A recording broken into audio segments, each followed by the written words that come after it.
magandang gabi po mga kabida. Kami po mga ngaruling sa inyo at pakinggan po ninyo ang awiting ito. Pasto sa ating sadyang kakaiba.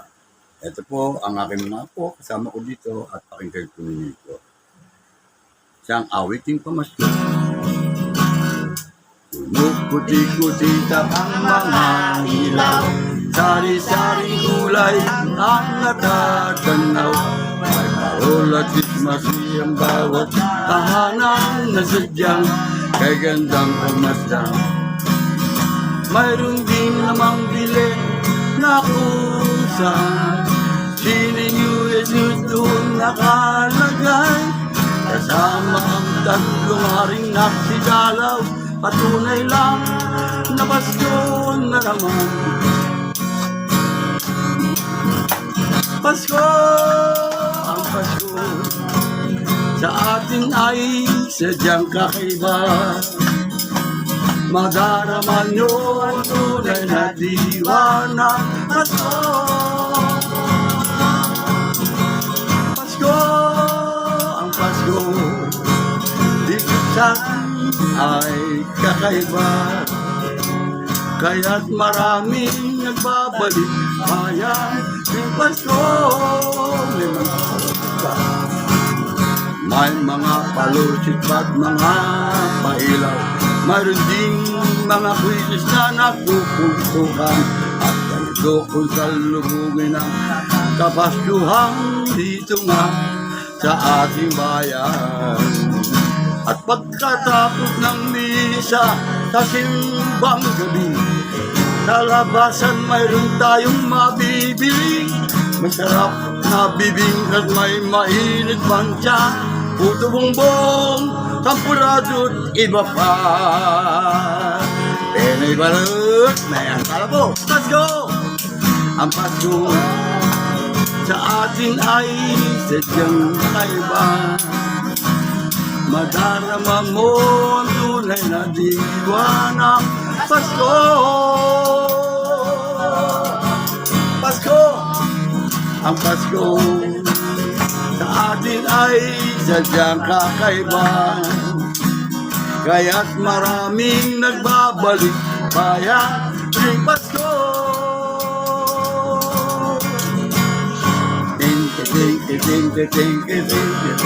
Oh, mo ba na?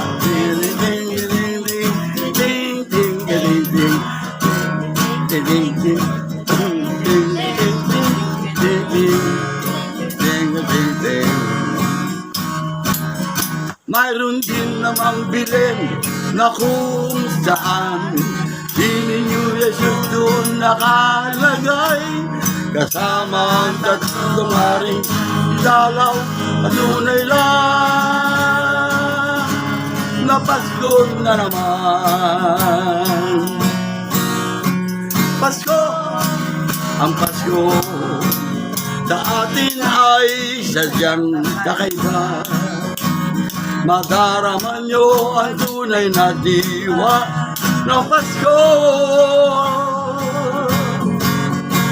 Pasko, ang Pasko sa atin ay sadyang kakaiba, kaya't kami naman ay bumabati ng maligayang Pasko. Maligayang Pasko, maligayang Pasko.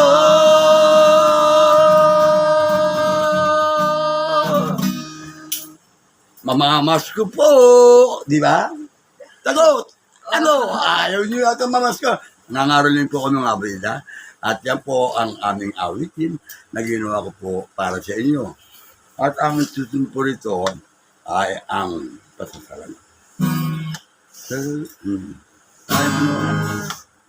Damhin nyo ang lamig, kasi muli na ang Pasko'y malapit na naman dumating.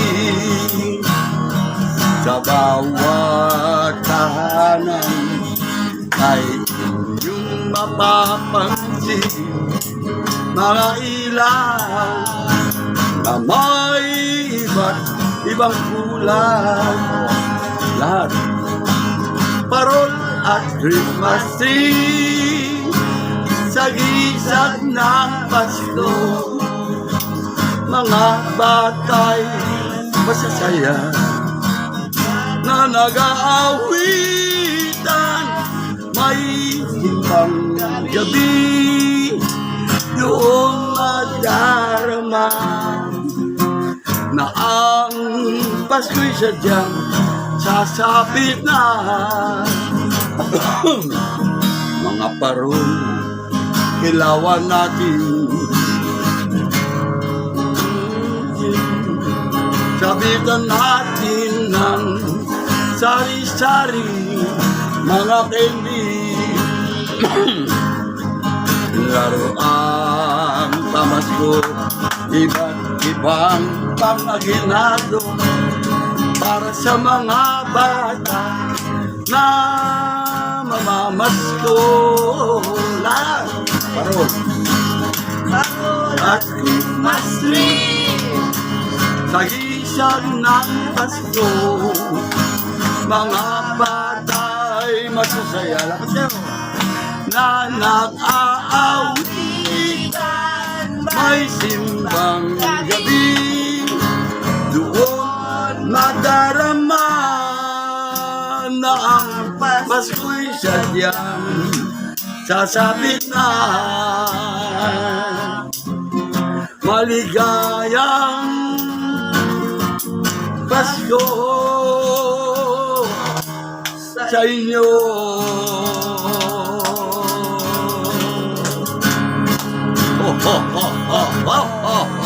Mamamasko po. Okay o. Merry Christmas! Yeah! So mga kabila, maraming salamat po sa inyo. At narinig po ninyo ang aming awit ito. Ayan o, may naglaglag o. Tingnan mo kung magkano. Ayan o. Salamat, salamat, marami kong salamat sa aginado sa inyo yung natanggap.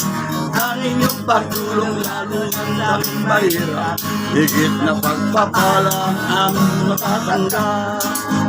We wish you a Merry Christmas. We wish you a Merry Christmas. We wish you a Merry Christmas and a Happy New Year. Takbo, takbo, may malaking aso. Mga bata, mag-iingat tayo. Takbo, takbo, gising na ang aso. Tigil yan na unang tumakbo. We wish you a Merry Christmas. We wish you a Merry Christmas. We wish you a Merry Christmas and a Happy New Year. Palakpakan po! Ganito na po. At maraming salamat po sa inyong kapila. Bago po natin umpisa nito, nalaglag pantinidor, wala pa po kasing leche plan. Ha? Yeah!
Isarang yung bunga ko, isarang yung mga malingkod mo na pag-iisip at magdasal ka. At sa pagpadadasal doon, hayaan natin na ang Panginoong Diyos ang magliliwanag sa ating mga isipan. No? Hayaan natin na ang Panginoong Diyos ang magsalita para sa atin. Umupo ka sa katahimikan. At kung minsan mararamdaman mo yun, recall ko yung inspiration, ang manarinig natin sa mga binabasa sa misa, o napabasa natin tungkol sa Panginoon. Kung sitwasyon na bibigay sa atin ng inspirasyon o halimbawa kung ano yung ating gagawin. Napaka-importante sa espiritualidad ng mga Kristiyano ang katahimikan. No? Hayaan natin ang Diyos ang mag-take over. Amen. Kung hindi na natin kaya, i-surrender sa Panginoon. At sabihin sa Panginoon, take over, Lord. Speak to me. Tell me kung ano ang aking gagawin. No? So, yun ang nangyari sa kay Zacarias sa loob ng siyam na buwan. Kasi nangyari ito nung bago pinag-king si San Juan Bautista. At hindi siya nakapagsalita hanggang sa panahon ng pagtutuloy sa kay San Juan Bautista. Panahon ng pagtutuloy sa kanila sa atin ang baptism. No? Kasi doon pinapangalanan ng bata sa panahon ng pagtutuloy sa mga Hudyo. Pag hindi ka natuloy ng una, hindi ka Hudyo o hindi ka kapilang sa bayan. So doon, nangyari, siyam na buwan bago siya makapagsalita. At doon nakapag-agap-agap siya. At na-experiensyahan niya ang pagdiliwanag ng pag-abay ng Diyos sa kanyang isip at sa kanyang puso.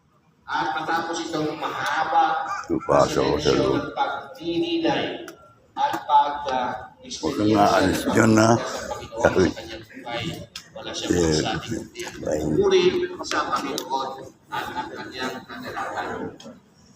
Second point, ano yung kagalakan ng isip ni Zacarias? Nagalak pa siya lang dahil sa siyang pinagpala na anak. Partly, yes. Pero isang bahagi lang ito at napakaliit na bahagi ng kanyang nakitang liwanag. No? Dahil ang pagsilang ng kanyang nakita niya dito sa loob ng siyam na buwan na kanyang pagdililay ay bahagi ng dakilang plano ng Diyos upang magpadala ng tagapagligtas sa mundong ito. No? Bahagi pala ng Panginoon, ng plano ng Panginoon na magkaroon siya ng anak sa kanyang katandaan. No? Kahit dito makikita natin yung yung importansya ng silence, ng pagka-powerless ng tao upang makikita yung kapangyarihan at ang pagkilos ng Diyos sa ating kapwa-tao. Nakikita natin na itong matanda. Kita mo, matanda sila, kaugas sila, powerless sila, wala na sila magagawa. No? Kaya binigyan sila ng anak. Kitang-kita, klarong-klaro, hindi nila kakayanan ito. Plano ng Diyos ito. Ang Diyos ang nag-take over sa kanilang buhay. No? Hayaan natin na maka-experience tayo ng ganito. It's beautiful. Ako, maraming beses ako naka-experience na ganitong bagay. Kasi kung minsan, nagtitiwala ka rin sa sarili mo, kamala ko na dito ka, magawa ko na lihat. Pero kung minsan, bakit? Balik lahat. Kung ano ba yung naitigil niya sa akin, doon pa mapapakita ang Diyos sa kanyang pagtutulong sa iyo. So, nag-realize ni Zacarias na napakaganda ng plano ng Diyos na ibigay at binigyan siya ng oportunidad na maging kabahagi sa plano ito. No? Hindi tayo sa kanyang kakayanan, hindi tayo sa kanyang miracle, hindi dahil na siya yung pinakamagaling na parito tayo, hindi dahil siya yung pinakamagaling. Pero sa diyan lang na ito ang Panginoon. Free choice ng God, no? Not through our own merit. No? Ganun magpilo sa Panginoon Diyos upang makita natin na kailangan natin ang purity. No? Hindi tayo ang may control sa mundo ng Diyos. No? At kung kumilos ang Diyos, nakikita natin napakaganda at kanyang gagawin sa ating buhay, sa ating mundo. At ang plano ng Diyos ay yung pagpapala ng kanyang ng ating tagapagligtas ay naging kasagutan at tugon sa mga sa mga prophecy ng mga propeta noong unang panahon na magkagaling ito sa lahi ni Haring David. Narinig natin sa unang pagbasa, no? Ang promise ng ating Panginoong Diyos kay Haring David. Nabibigyan niya ng sariling lupa ang mga Israelitas at sila ay nagkaroon ng kapayapaan. Yun sa unang ipan. Pero sa pamagitan ng kanyang kanyang descendant in flesh. Sinabi nito ng Panginoon kanina sa unang pagbasa, isa sa iyong mga lahi ang mabubuo sa iyong trono at tatawagin ko siyang anak at ako ay tatawagin niya ama. Totoo, di ba? Kasi nung nagkatawang tao ang Diyos, ang buhay na salita ng Diyos, ipinanganak doon sa lahi ni Haring David. Kaya anak din ni David ang ating Panginoon sa Kristo sa kanyang pagkatao. Pero anak din siya ng Diyos. Kaya tinatawag niya yung Panginoon Diyos na totoong ama, hindi lang natulog sa akin adapted, kundi yung father niya, ang ama ng sa langit, at hindi siya ng ama ng sa langit. Totoong anak ni David at totoong anak ng ama natin sa langit. Napakaganda ng fulfillment. Saan na makikita ng gano'ng kapabalaghang mangyari ng sarili mong descendant, ay totoong anak din ng Diyos, hindi lamang adapted, no? Totoo. Napakaganda, di ba, mga kapatid? Yung nakalagay ng pangalan Juan ang kanyang anak. No? So, sinupa niya na ang kanyang role sa himakan ito na buksan ang kanyang pag-iisip. No? At doon niya naiintindihan ang anak niya pala ay maghahanda ng daan ng Mesiyas nito. Ang daan ng anak ni David na maging tagapagligtas, hindi lamang ng bayan ng Israel, kundi mas malawak pa pala ang plano ng Diyos. No? And lastly, fourth point, no?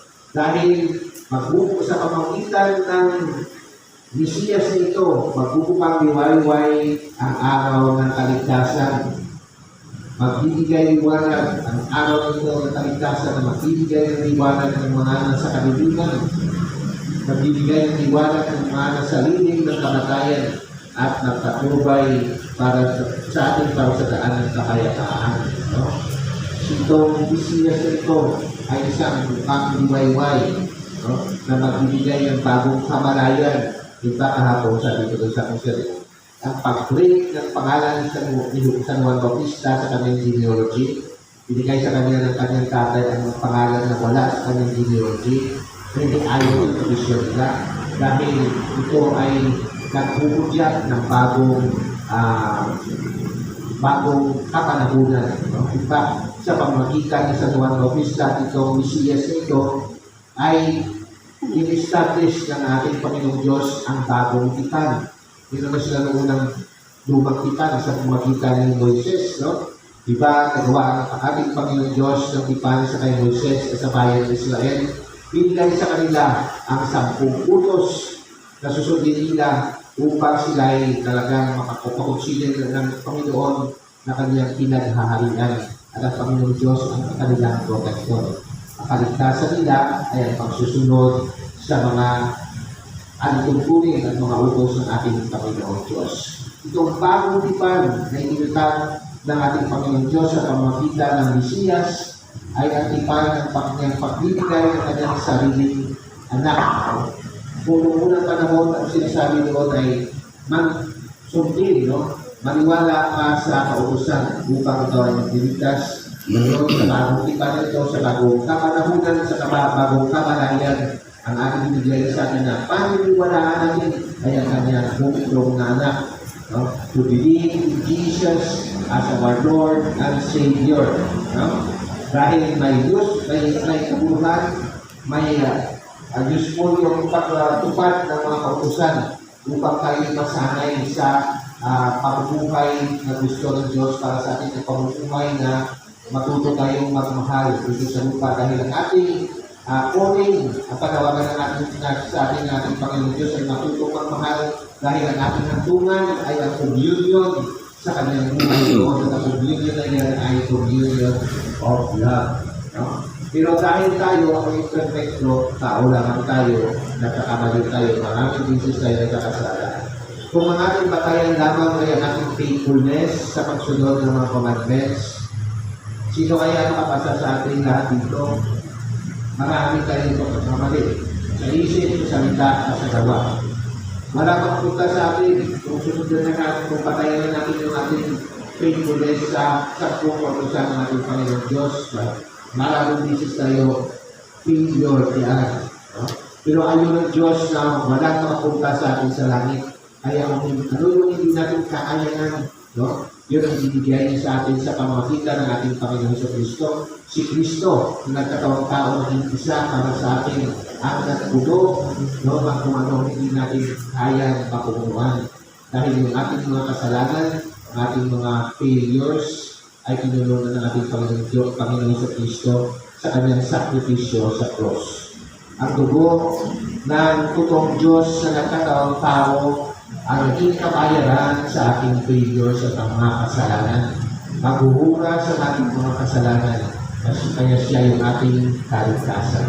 Kaya yun, ang bagong kamalayan, ang bagong liwanag na nagsisikat sa atin na kung ano hindi natin makaya na maniwala kayo, tanggapin natin ating Panginoon sa Kristo na ating tagapagligtas, na ating daan, at ang nagbibigay sa atin ng buhay na patungo sa kariyan ng kanyang Ama. Ito siya ang harap, ang bukang liwayway na nagbibigay ng bagong pag-asa, liwanag na nasa kaniliman.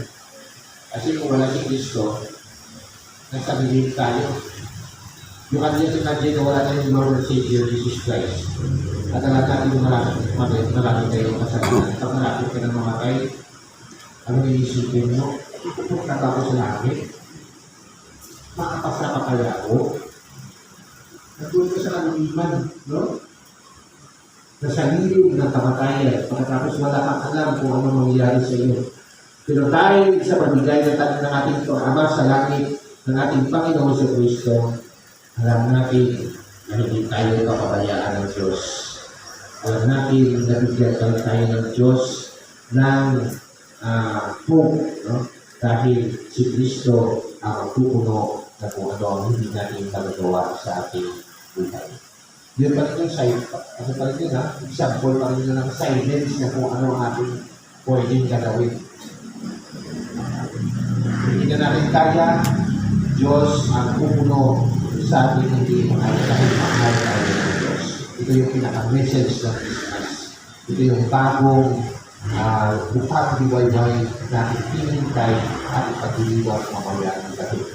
So, hanggang na tayo sa pagsalubong ng ating pag-asa, sa pagsalubong ng ating bukang liwayway, sa pagsalubong ng ating bagong kalibanagan at pag-asa sa dumarating ang kaliwalatian ng buhay walang hanggan.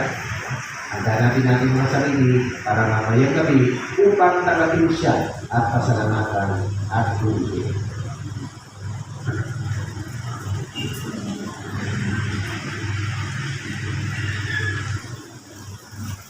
Magsitayo po tayo lahat.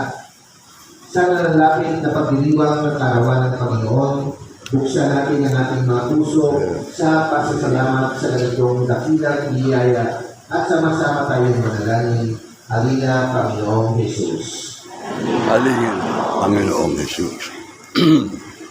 Halina, Panginoon, at gustusin mo ng iyong pagpapala ang buong simbahan, ang Santo Papa at lahat ng namumuno sa amin.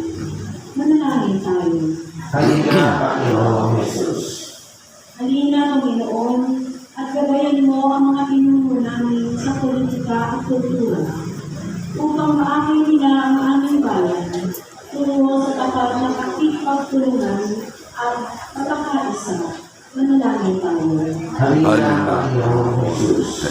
Halina, Panginoon, at ipapaloob mo ang inyong kapayapaan sa mga bansang ligtaan at pangkat na pinagbatak-batak ng kanilang mga hituaan sa mga mag-anak na nagkakalayo dahil sa selos, inggit at kawalan ng katapatan. Manalangin tayo. Halina, Panginoong Jesus. Halina, Panginoon, sa aming bayan at paggawahin mo ang lahat ng naghihirap, napapabayaan, hinahangat o pinuputya. Manalangin tayo. Halina, Panginoong Jesus. Halina, Panginoon, sa aming pamayanan, sa parokya at tulungan mo kami mabuhay sa nananapit na Pasko na may kaloobang tulad ng kina Mariang, Carla Banalan at San Jose. Manalangin tayo. Halina, Panginoong Jesus. para sa ating lahat ngayong taon ng Jubileo. Palakasin nawa nito ang ating pananampalataya at matulungan tayong makilala ang Panginoong muling nabuhay sa ating pang-araw-araw na buhay. Manalangin tayo. Halina, Panginoong Jesus. Halina, Panginoong Jesus, kailangan ka namin. Ikaw ang tanging naming pag-asa. Ikaw ang tanging naming tagapagligtas. Ikaw ang aming lahat. Ikaw na nabubuhay at nagkakami. Amen.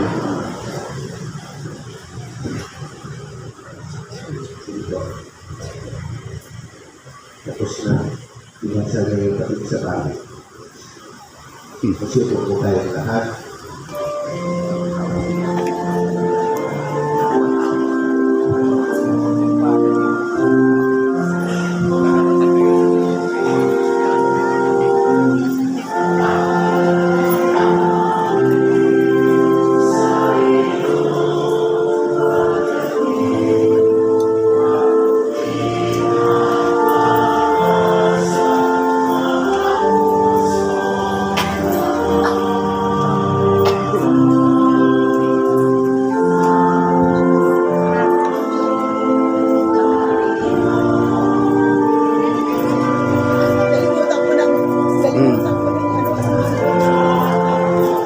Alam mo. Salamatan.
Manalangin kayo mga kapatid upang ang ating paghahain ay kalugdan ng Diyos sa mga hulikha sa sanglibutan.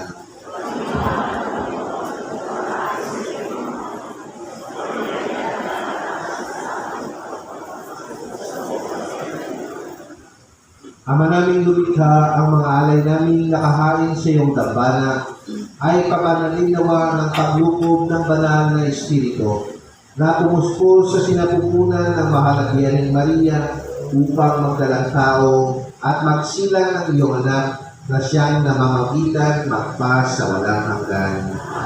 Sumainyo ang Panginoon. Itaas sa Diyos ang iyong mga puso't diwa. Kaya sa namin sa Pasalamatan natin ang Panginoong ating Diyos. marapat na siya'y pasalamat. Ama namin mga kapangyarihan, tunay nga marapat na ikaw ay aming pasalamatan sa pamamagitan ni Jesucristo na aming Panginoon. Ang pagsusugo mo sa Kanya ay ipinahayag ng lahat ng mga propeta. Ang pagsilang niya ay pinananabigan ng mahalagyan ng Kanyang inang tunay sa kapangyarihan ng Espiritu Banal. Ang paglaging niya ay inilahad ni San Juan Bautista sa kanyang pagbibinyag. Ngayong pinaghahandaan namin ang maligayang araw ng kanyang pagsilang. Kami nananapit at nananalangin lubos na makaharap sa kanyang kadakilaan. Kaya kaysa ng mga anghel na nagsisiawit ng papuri sa iyo na walang hambay sa kalangitan, kami nagpupunyi sa iyo kadakilaan.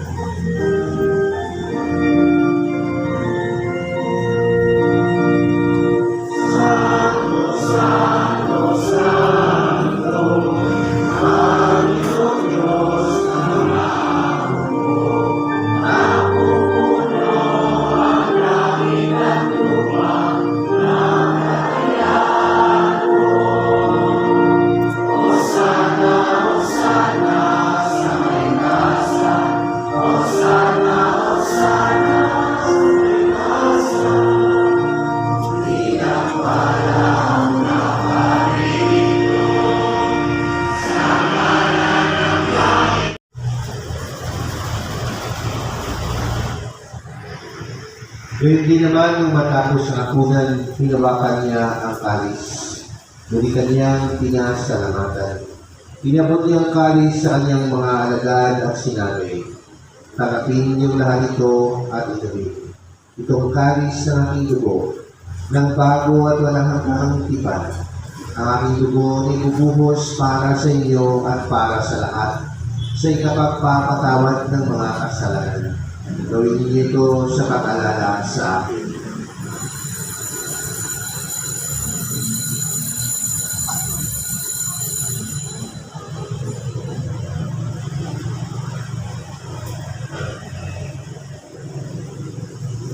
Ipagbuti natin ang misteryo ng pananampalataya.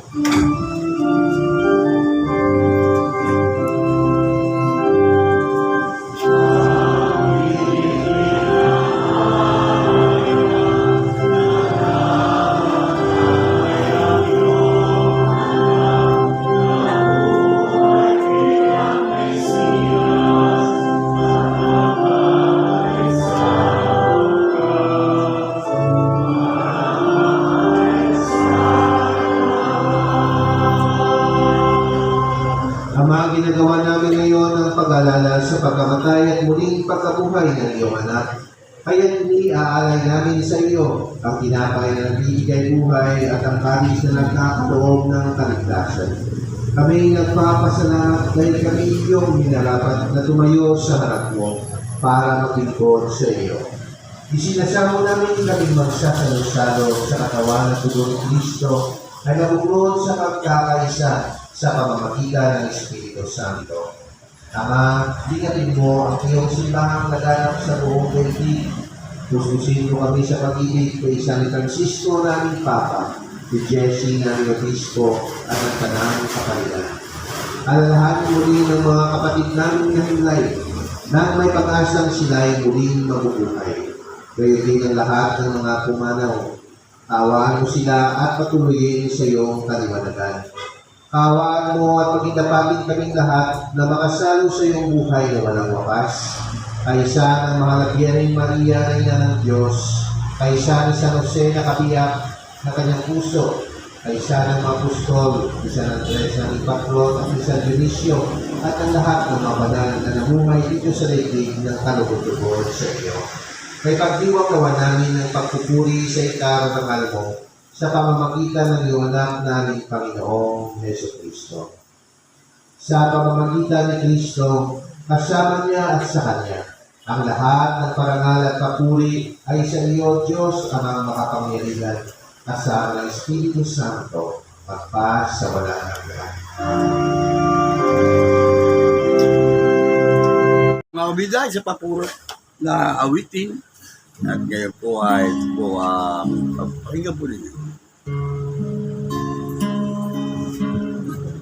Simbang gabi na, wala ka pa na Paskong darating.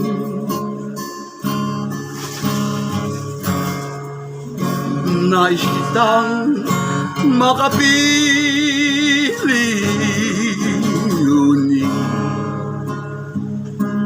wala ka pa aking ilin.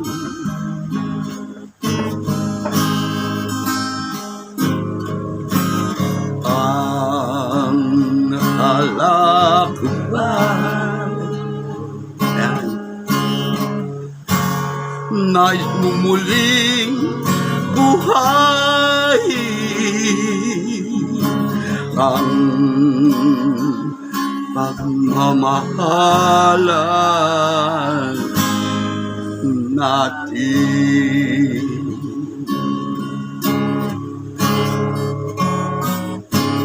Ngunit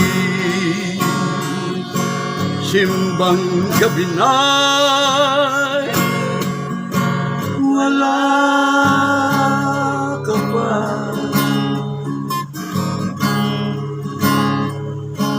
Nasaan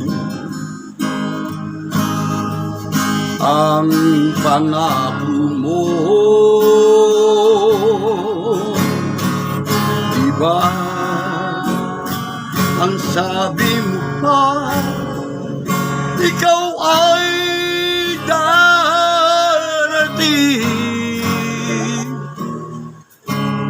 Ngayong Pasko,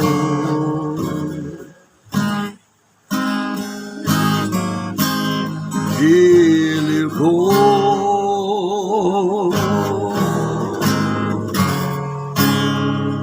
Ngunit bakit hanggang ngayon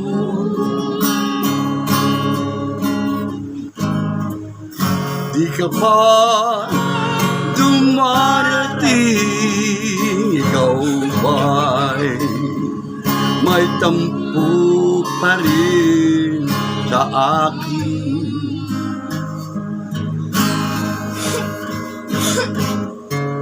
Nais kong may parating sa'yo, aking giliw, na ang mahal ko ikaw pa rin.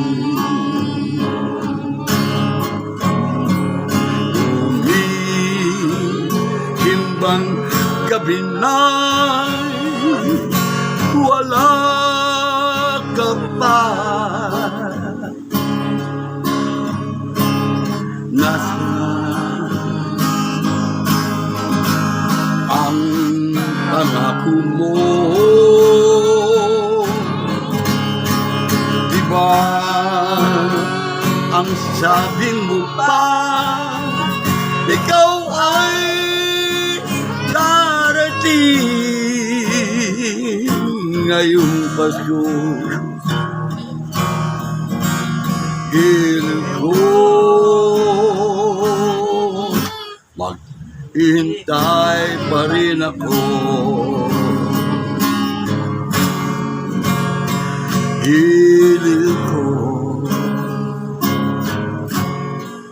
maghihintay pa rin ako. Ngayong Pasko.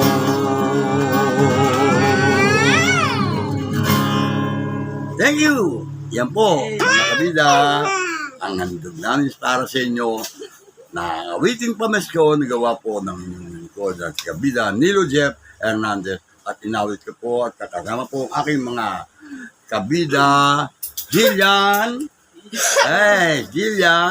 kabida James Brand, Kawai, at si kabida Jefferson. Magsalita. Ayan, Merry Christmas po sa inyong lahat. Mamamat ko. Ano sasabihin nyo? Pipi ka ba? Salita ka na. Ayan o, yan. Okay? Maraming salamat po.